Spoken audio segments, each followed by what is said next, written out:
For those of you who don't already know me, I am Carissa Holmes, and I am a member of the music team and the Prosperity Corps here at Columbus CSL. And it is also my great pleasure to speak with you today about creativity and how it helps us to trust in the abundance of the universe and our own access to prosperity. As many of you know, creativity is an integral part of who I am. It's my jam. I was born in Dayton, Ohio, and Dayton is a place that I believe is a powerful vortex for creative energy and the arts. Dayton was just kind of this little small industrial town when I came to the planet, but it had all these resources around the arts. We had the Dayton Art Institute, which is one of the greatest art museums in the Midwest. We had Dayton Contemporary Dance Company, Dayton Ballet, Dayton Opera, Dayton Philharmonic Orchestra. I went to a junior high school music magnet. I went to a high school for the arts. It was free. It was a public school. There's this arts district called the Oregon District downtown where you have live music and just art and artists everywhere. And I grew up thinking that that was normal, that every town was like that. I didn't realize that Dayton was this kind of special creative place. And I believe that I chose to be born there so that I could be immersed in that energy, so that I could become who I meant to be when I came here. So, a little bit about me. Let's just dive in. I believe that at a socioeconomic level, humanity is moving from the information age into the transformation age. With the advent of the internet and digitized books and media and all the things that we have, we're just inundated with information. We're literally in information overload at this point. And people are beginning to turn from seeking more facts, and we're moving into how can we use what we've learned to actually experience transformation in our lives, to have that transformational experience. And similarly, in a more esoteric way, we're moving from the philosophical age into an embodiment age. All the great minds and the great thinkers and the Ernest Holmeses of the past have expanded our capacity to think, to conceive. And so we're moving from this sense that consciousness is not just about what you think, but it's about what you embody. And the word gnosis, it's a really good word to kind of describe where we're moving in this transitional time. It's a common Greek noun that means knowledge, but it's not so much facts knowledge, it's experiential knowledge, it's embodied knowledge. And in Gnosticism, this was outlined by 4 pillars: philosophy, science, mysticism, and art.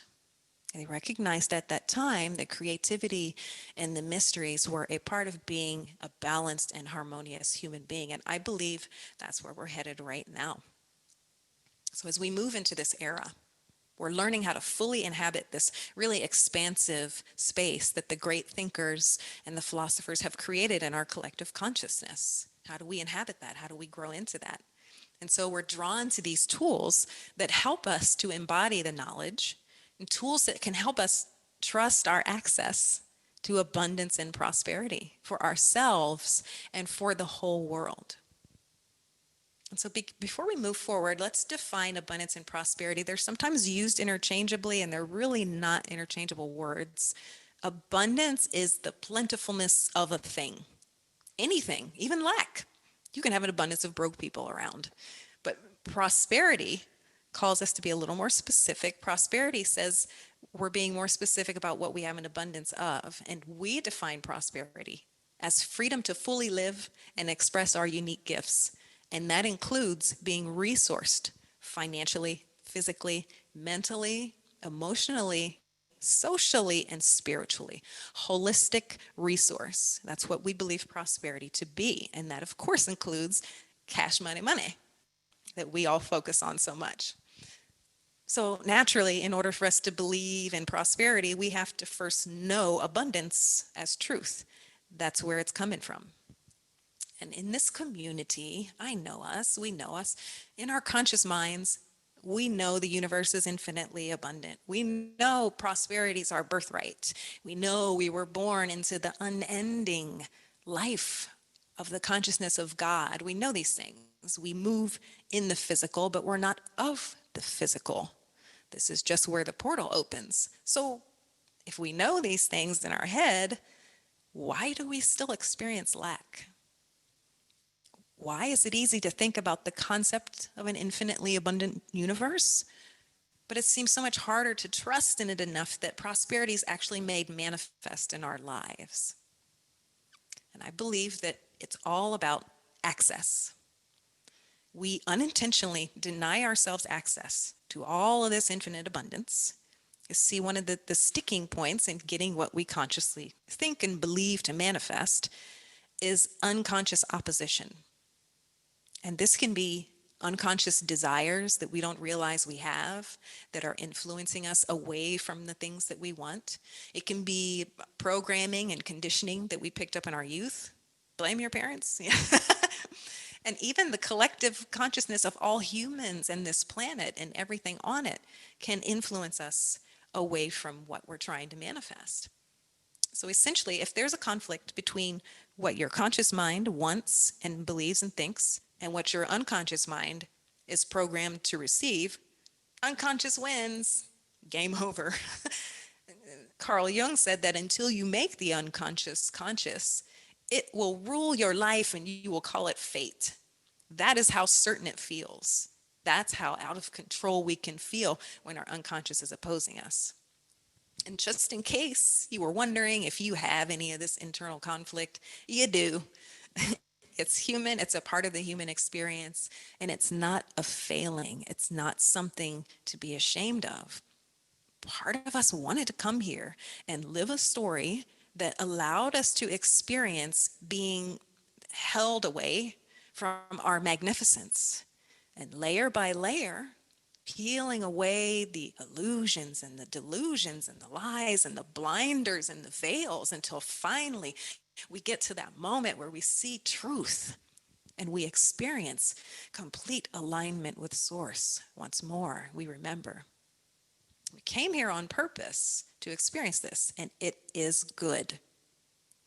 So, even knowing that we meant to come here to have a human experience and to experience all these things, why is some part of us so attached to anything that reinforces separation and lack when it just seems to cause nothing but pain and trouble? Why are we so attached to this? Well, our egos use this stuff to build themselves up and convince themselves they're real and to trick us into thinking that the ego is the center of our experience, of our life, when it is not. In an infinitely abundant universe where everything is all one, a really effective way to feel separate and to feel like you're doing your own thing is to experience lack and limitation in regards to prosperity. Because that just hits you right where it hurts. Just, nobody's going to miss that, right? So our egos, and particularly our shadows, get a real kick out of feeling separate, cut off, not enough, all that. And a lot of people, and maybe you right now, are feeling the very common desire to kill your ego. There's a whole kill your ego culture. Ego, die, and you're sabotaging me from getting what I want. But we need to be careful and compassionate with ourselves. This kind of thinking can lead you away from the kind of self-acceptance and self-love you need to have to actually remember your connection and the truth of prosperity. We cannot make a return to infinite love and abundance by trying to reject and remove parts of ourselves we believe to be outside of infinite love. There is nothing outside of infinite love. So these seemingly sabotaging parts of us are just a part of our story that we get to learn how to love. So what can we do? What practice can we have to get our egos to work with us instead of against us? By making the unconscious conscious, the game ends. You interrupt the unconscious patterning, you prevent your ego from sabotaging your conscious desires, and you enter a state of creative flow, uninterrupted by internal conflict within yourself. The state of creative flow is a state of grace.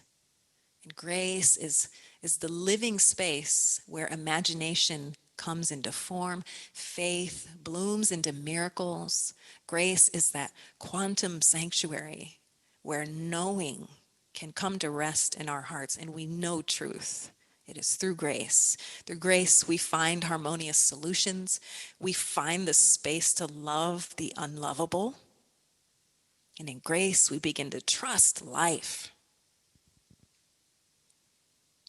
So, how do we do this?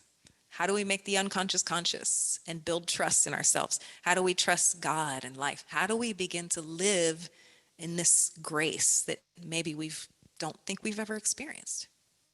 There are so many wonderful tools and techniques for doing shadow work and ego integration work, and I am all up in that toolbox. I love it. We can chat sometime about all the different ways that we can do this work. But today, I want to share with you the most fun and easy and natural way to begin this work, and that is through creative practice. Please know I'm not asking you to become an artist. You do not need to become an artist or to be crafty to dial into your creativity. It's the process that's the point. You know, if you create an art piece or a craft in the process of tapping into your creativity, then awesome, great. But the process of opening to your creativity, to your imagination, and letting that come through you, that's what builds the trust in your connectivity to infinite source because you have a direct experience of it. We're all creative. Even if you say you don't have a creative bone in your whole body, which is my least favorite cliche, you are creative. Your every thought is a creation. Your body is a creation.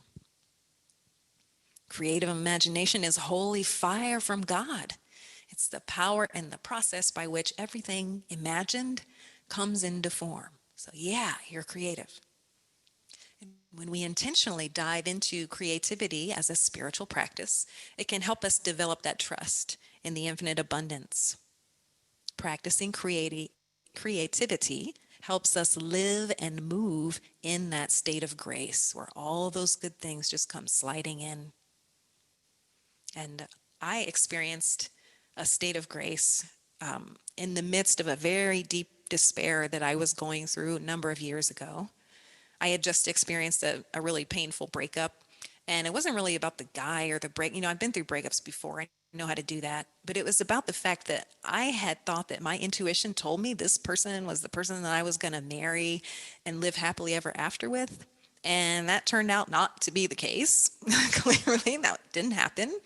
And so I felt not only that I had this breakup, but I couldn't trust myself. I didn't trust my connection to source. I didn't trust my intuition. I just felt like I was alone in the dark with no flashlight. And I slipped into a really bad place. And there was one day I was just sitting on my couch in this bad place, and all the self-help books in my library weren't appealing to me. There was nobody that I could call. I couldn't even sing. I couldn't even use my voice to help lift myself out of it. I was just stuck. And so I'm sitting there in despair. I look over to the next room and I see my flute case just sitting there on the floor. And it was an old flute that I'd had since high school. I hadn't touched that thing in forever and didn't have any interest in touching it. And in that moment, it just called to me. It was like it was magnetizing me to get up and take it out and play. So I did. I said, fine. I didn't have any sheet music. I didn't have anything memorized that I could play. I just opened myself, and whatever sounds came through, that's what I played. And I played and I played, and my heart started to open. I started to feel lighter. The despair just drifted away like a cloud blowing away in the wind. I played until my fingers hurt. I don't know how long it was, but it was a long time. And when I was finished, I remembered my connection. I remembered that I am connected to God, to infinite source. That of course I can channel it. I'm doing it right now with this flute in my hands. There can be no question when you have an embodied, felt experience of the infinite coming through you, nobody can tell you that you're not or that you're disconnected because you know it, and you know it through practice and experience. And I believe that night I experienced a mini miracle. I was able to lift myself out of a very bad place just using creativity and sound.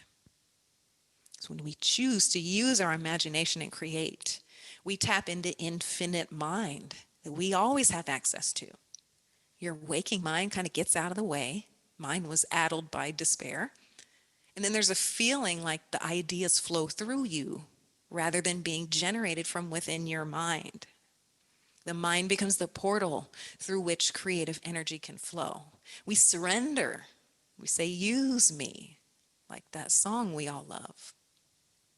So creative practice, very real and tangible way to feel that holy energy come through you, live you, breathe you.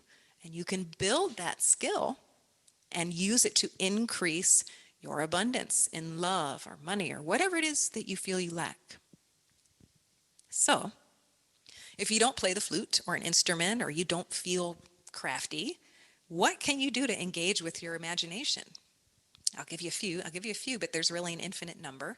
You can dress in a creative costume or outfit.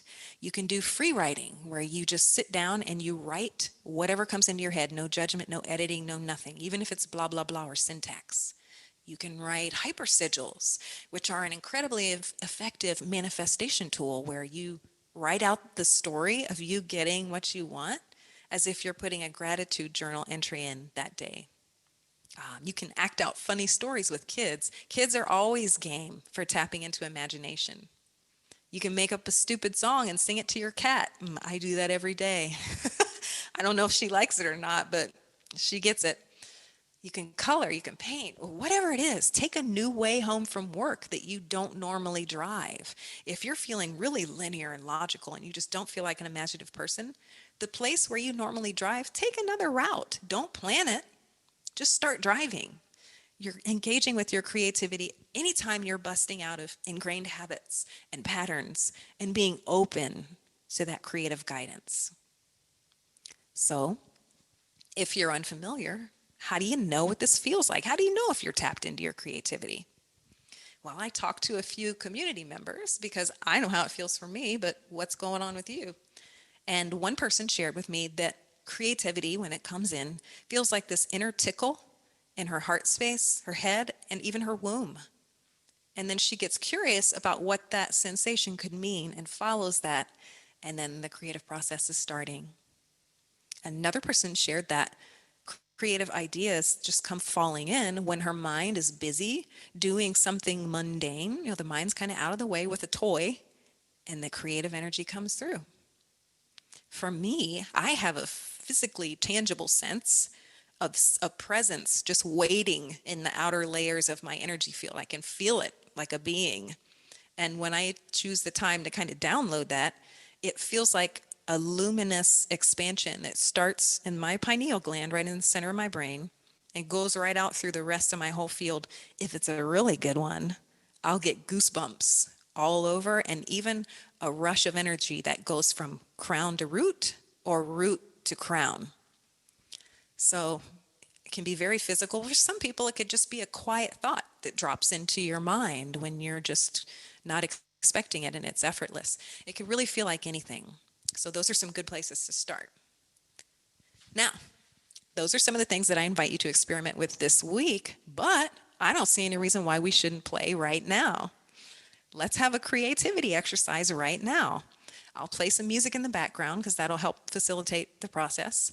And then whatever you've got around, if it's pen and paper, maybe do some free writing or some scribbling or doodling. You could use your body in creative ways to move in creative ways. And I welcome you. If you'd like to share your creative process, please turn your video on so I can see what everyone is choosing to do and how it's looking and following that stream. Or you could even use your voice in interesting ways. So I'm going to start the music and we'll just have 2 minutes. So, you got to get in there and don't think, no thinking, just start moving, start making sounds. Use your hand in a way that you don't usually use your hand. Let it be a bird or some other creature we don't know yet. I see people moving and swirling. Oh, that's awesome. If you're writing, let the words come no matter what they are. No crossing out, no editing. Let them flow onto the page like a river. Rivers don't think about flowing, they just surrender. Sing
for this connection.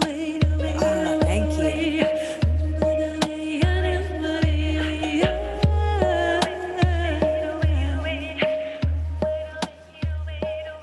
Beautiful.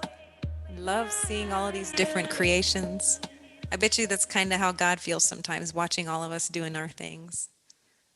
So, in this play, in this practice we can do, when you have that direct felt experience of being a channel for creative energy, maybe for a little longer than 2 minutes next time, so you can really get into it, you can't not believe in your access to and connection with infinite source because you've had a direct experience of it. It's not up for debate anymore. You know it as truth rather than just holding a belief in your head. So I invite you this week, practice opening your channel, practice entering that state of grace through creative play. And the more you practice, the more effortless and smooth and enjoyable it becomes. And I also invite you to permit all your feelings while doing these exercises. This radical self-approval we can give ourselves during this process spills over into the rest of our lives. It allows you to be more open to what comes through. And a really cool benefit, side benefit to this creative practice is that creativity helps you shine the light on all of the unconscious sabotaging patterns that you may be holding that's keeping you in lack and separation. You may notice during creative play where you have this thought where, I can't do this, I'll never be good enough, I won't be able to do anything. And that concept, where is that spilling out into the rest of your life? What other areas of your life do you think that you're not good enough? During creative play, you're like, I'm not creative, I'm not connected to that. Only other people are special like that. Where else in your life is that lie that you're not connected and you don't have that connection and you're not special? Where is that spilling over? How can you make the unconscious conscious? The creative process is a microcosm of our life process. And the more we practice and engage, the easier it'll get to recognize ourselves and to move forward. So I invite you, take some time this week, set some aside for creative play. Use it to remember your connection to source, to infinite prosperity. True imagination is not fanciful daydreaming. It is holy fire from heaven. And please don't be afraid to burn.